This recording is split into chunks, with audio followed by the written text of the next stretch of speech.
So when I first learned about the Hasselblad Xpan and the Fujifilm TX1, I became a little bit fascinated with their panoramic format for a while. These two film cameras that were both released in the late 90s both have a unique feature that has not really been replicated in the same way since. Shooting in a 65x24mm format to create a panoramic image, whilst also still being able to switch to the conventional 24x36mm format on the same roll of film. And since they're both very expensive to pick up second-hand and very difficult to maintain, they're not really a viable option for your average photographer. And I'm not going to go into too much detail about those cameras in this video, but if you do want to watch some really good videos on them, GX Ace and Grainy Days both have some great videos on those cameras. However, something I've wanted to do for a while has been to try and digitally recreate the look of these cameras. And this is by no means an original idea. I've seen other people do videos on this. This is just my take on it. And so a few months back, I took a few test shots on my X-T5, and so I wasn't too happy with how these shots turned out, so I just dropped the idea for a little bit. Thought I would come back to that later. And then not too long ago, the X100RF was released. So if you know anything about this camera, you'll know that it has an inbuilt feature to shoot directly in 65x24, which is just really cool. I got really excited about it, and then I saw the price point. And similarly to trying to own a second-hand Xpan or TX1, this is just not a viable option for me, since I'm not quite ready for a midlife crisis just yet. This did, however, inspire me to have another go at digitally recreating the Xpan look, but with a cheaper fixed lens option in the Fujifilm X100VI, which I did borrow for the purposes of this video.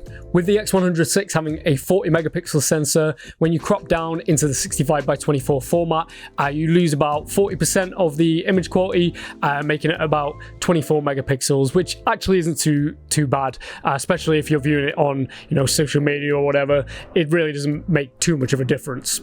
So a couple of rules that I set for this were that I wanted all the shots to look like film, so I either used film simulations directly out of the camera or edited them that way in post using either Lightroom or Dehancer. Secondly, I used a custom aspect ratio in Lightroom at 65x24, with the rule being that I had to stick to the center of the shot, which it would crop down to, and I only broke that rule maybe once or twice throughout the video. Anyway, I think that's enough yapping from me, so let's get into it. On arriving in London, we started out with a relaxed walk to our hotel, as we had some time to kill before check-in. This was mostly along the Thames, starting from South Bank, where I got the first few shots on the X100VI. This isn't the worst first shot, but I decided to go for some slow shutter speed here to capture the motion of people walking by using a shop window as the subject. The shop window had a bit of a vintage feel to it, so it felt perfect for a film like Edit and fit what I was going for. Not a bad first shot, but I definitely end up getting better.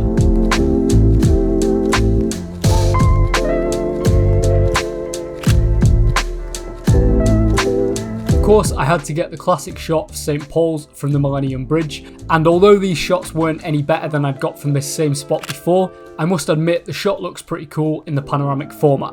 My favourite of the two shots from here is in monochrome, as this was just one of those days with neutral skies where the colours from the shots just weren't hitting the spot.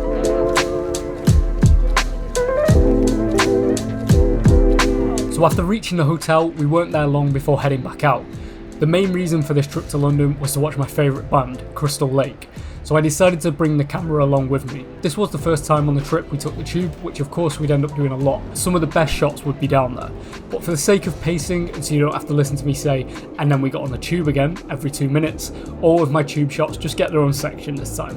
So before the gig we went to a vampire pizza bar called Lost Souls, which was exactly as cool as it sounds. The theming here made for some nice shots, and it's nice to know that even a close-up shot of a pizza looks pretty good in pano.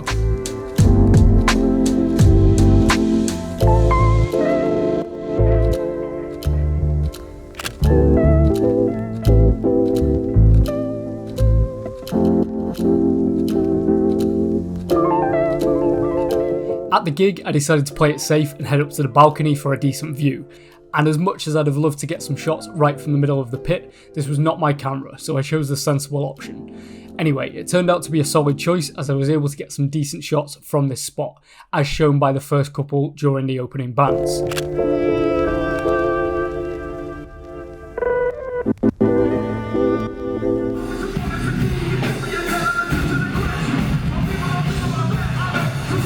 I'm a big fan of this shot where I opted for a monochrome edit made to look like ambrotype using dehancer. The way the light is shining on the vocalist here just creates such a moody atmosphere to the shot. I did try some slower shutter speed shots during some of the bands, but nothing came out that great. I was very impressed though with the quality of these images, having been taken quite far back from the stage. The X100VI is perfect for events like this, as I likely wouldn't have even gotten in the venue with my X-T5 and a big lens.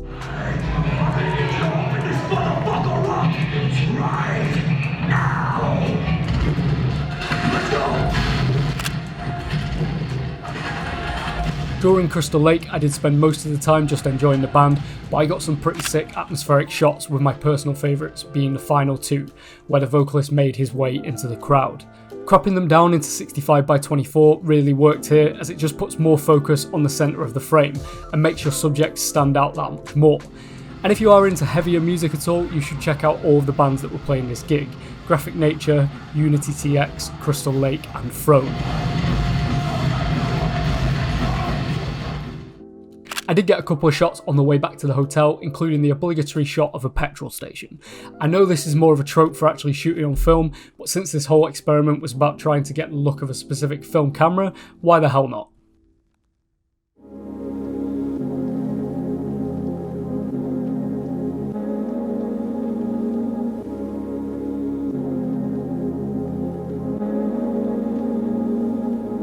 We started day 2 by visiting St Dunstan's in the east, a ruined church right in the middle of London, which has now been turned into a garden.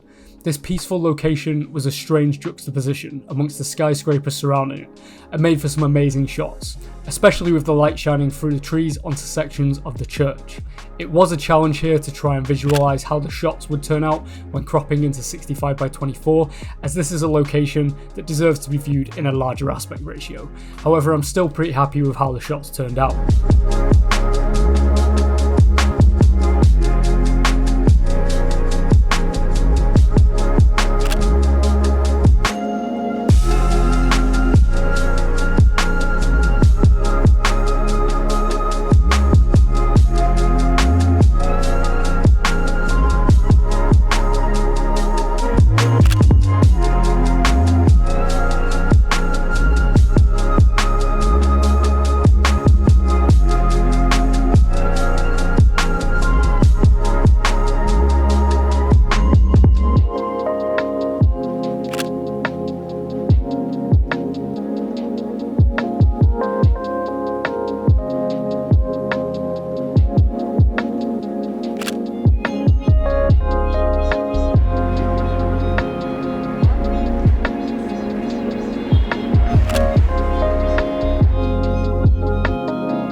So as it turned out, we'd ended up being in London on the weekend of the London Marathon, so this felt like a great opportunity to get a few shots. After St Dunstan's, we made our way to the closest point in the race route and walked along it towards central London.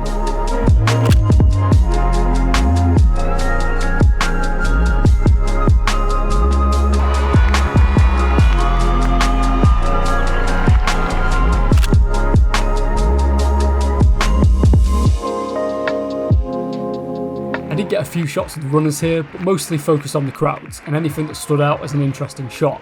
I knew the X100VI with its fixed lens wasn't ideal in a sports photography situation, but I did get a couple of okay shots of the race.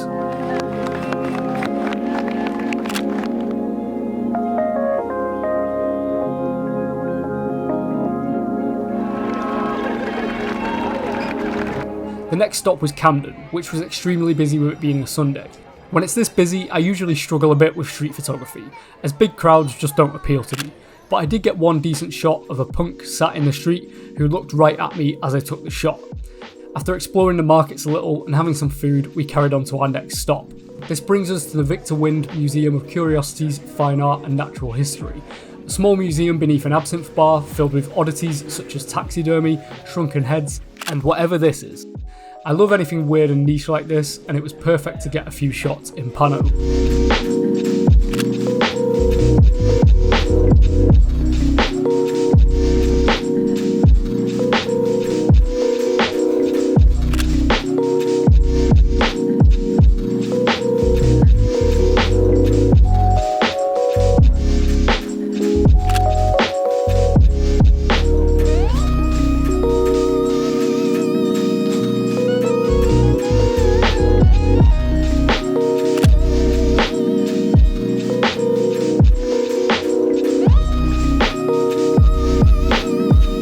After some food and a couple of games of pool, we decided to head out and do some nighttime street photography.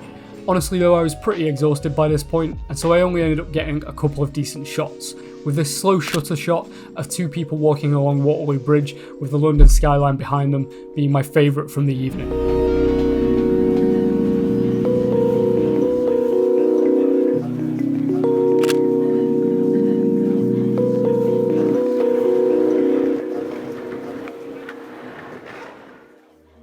So before I get onto the final day of the trip, this is probably a good time to talk about the shots I took on the Underground.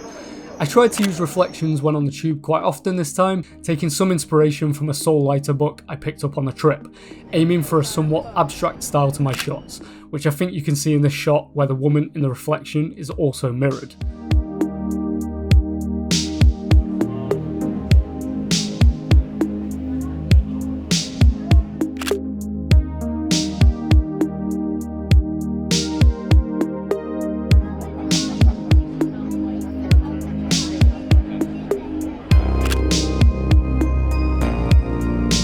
This type of shot with a slow shutter speed while using people waiting for a train has become a bit of a staple of my photography in recent times, and it always looks cool if you capture a blurry passenger, as with this shot, where the passenger in question has an almost ghostly look to them.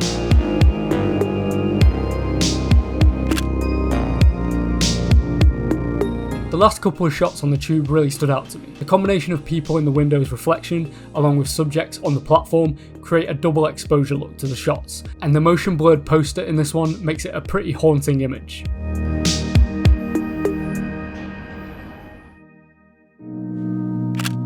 The final day started with breakfast in a cafe where we had some incredible light shining through the window, so I just had to get a couple of shots.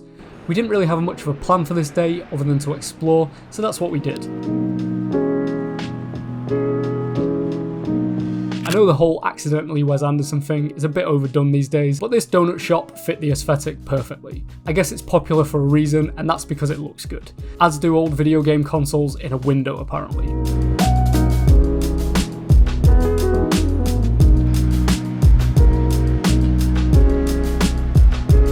This was another one with some heavy soul lighter inspiration. The mix of it being a reflection shot, whilst also having the shadow of the writing from the window, blend together really nicely to create an abstract effect. Probably one of my favourite shots from the trip.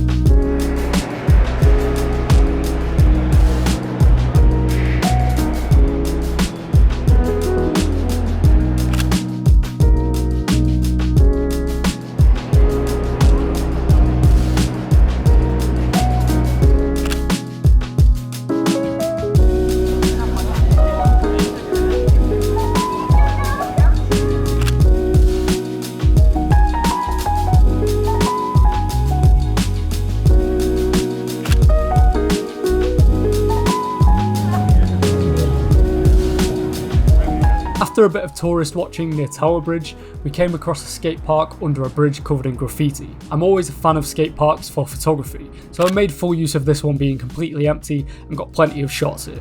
I utilised the lights in the park heavily in my compositions, with them often acting as leading lines in the shots.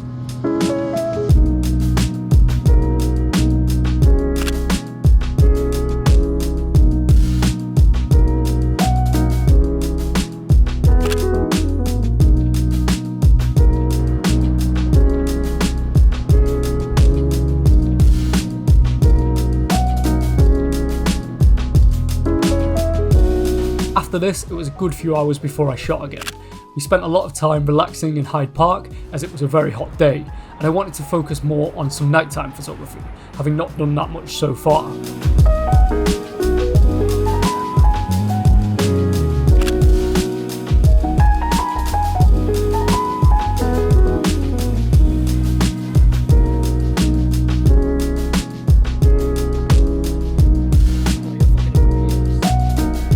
The evening gave us a pretty stunning golden hour, which lit up the London skyline beautifully.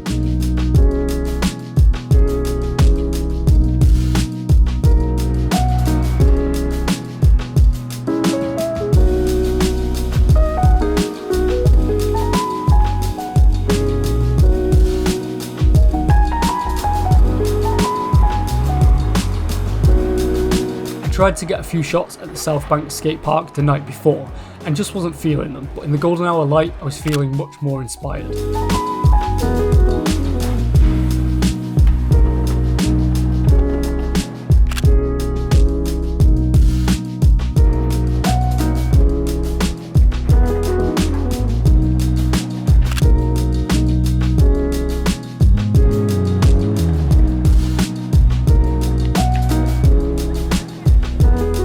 Spent the rest of the evening headed to my usual street photography spots in central London, starting with Chinatown.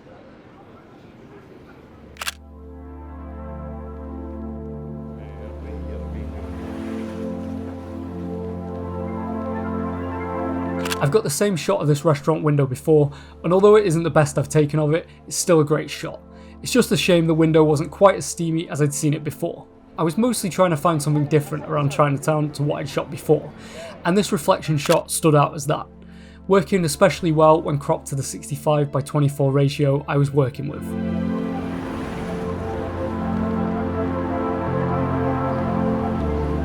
This shot of the Curzon Cinema in Soho was pretty basic and uninspired. I felt I had to try and find something more unique, and so I started to utilise the passing traffic and got a couple of shots I was pretty happy with. This one with a taxi in motion passing by, with the driver almost silhouetted with a cigarette in his mouth, is exactly the sort of thing I was looking for in finding a new perspective on a familiar location.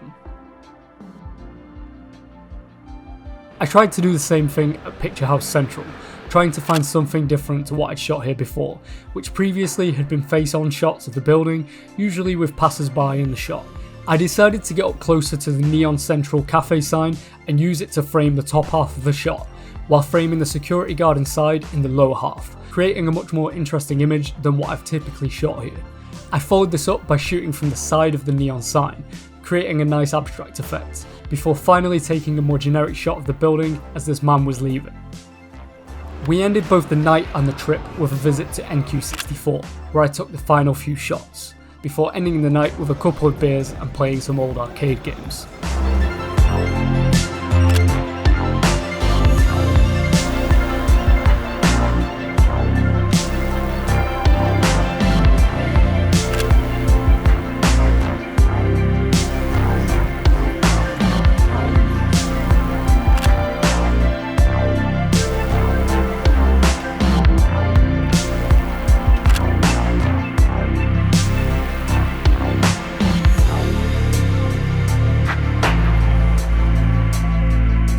Thoughts on trying to mimic the Xpan look digitally. First of all, that the shots turned out a lot better than I expected. I was pretty happy with quite a few of them. There's a lot of bad ones in there still, but when is there not? I think that this is a feature that Fuji should just add to all their cameras. I get that they probably don't want people to lose image quality when using a 40 megapixel sensor, but I guess that should really be the choice of the user of the camera, but I guess we'll see what the future holds on that side of things. It was quite difficult at times locking myself into only shooting in the panoramic format, but it did push me as a photographer, gave me a challenge, and it made me think a little bit more about my framing, and I do think it's something that all photographers should try from time to time. Just give yourself a little challenge to only shoot in a certain aspect ratio or in a certain style, just kind of push your skills a little bit. With that being said, if you did enjoy this video, please give it a like, please subscribe, and go and check out some of my other work. Also, go and give me a follow over on Instagram, where I post all of my shots. Again, thank you for watching, and I'll see you in the next one.